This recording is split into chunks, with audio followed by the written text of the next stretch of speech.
Tom, I got to put you on the spot a little bit because on Twitter I was this morning, people talking about Andre Ward and the catch weight and why 168 for Froch and not for Ward.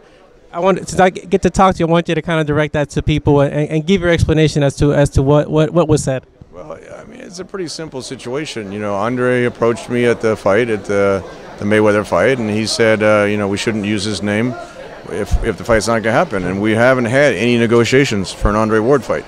You know, that whole catchweight thing came about, and it was a private email to Dan Raphael, and then he wrote an article about it. So there hasn't been any negotiations. Right now, Gennady is focused on unifying the middleweight division.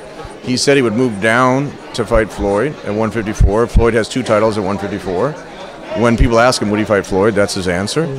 And before, they were saying he would fight anywhere from 154 to 168. You know, for him to move outside of 160 pounds, there has to be a compelling fight.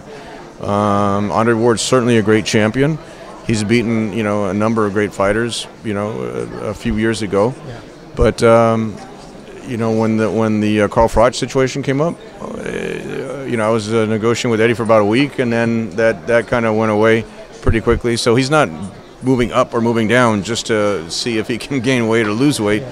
If there's a huge fights, and Andre, his last fight was at 172. So I don't know if he's going to stay at light heavyweight, if he's going to go keep fighting at 168, but you know, right now we're focused on Lemieux, and then we're focused on the winner of Cotto and Canelo. So there's really not much to discuss in regard to that situation right now. I think that whole thing was kind of blown out of proportion. I think Andre answers questions when he's asked about Gennady, and Gennady answers questions when people ask him about fighting Andre Ward. So I think that whole situation's kind of blown out of proportion.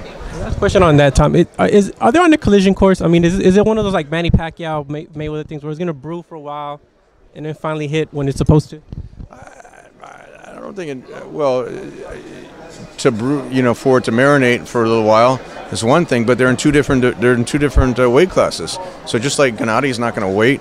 If Gennady waited for Floyd Mayweather fight, he'd probably be waiting his entire career not fighting. He wants to fight. He fights 3-4 times a year. Yeah. You know, if that fight happens, great.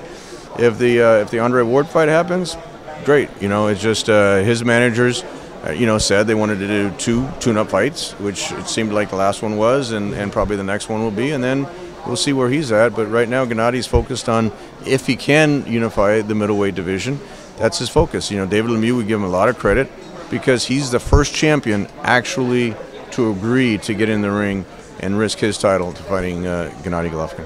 Last question, Tom. For all those not going and watching on pay-per-view, what are they going to see that night, Tom? What can they expect with David Lemieux and Triple G? There's 4 fights on the pay-per-view broadcast. Golden Boy's putting on the first 2. And then you got Chocolatito Gonzalez against Brian Valoria. Probably the best co-feature fight that we've seen in a long time. And that could be its own main event. And the fans are really excited about that fight. You know, Chocolatito at the Forum with his HBO debut, he made a tremendous splash with the fans. He's at all of the pound for pound, the top of all those lists.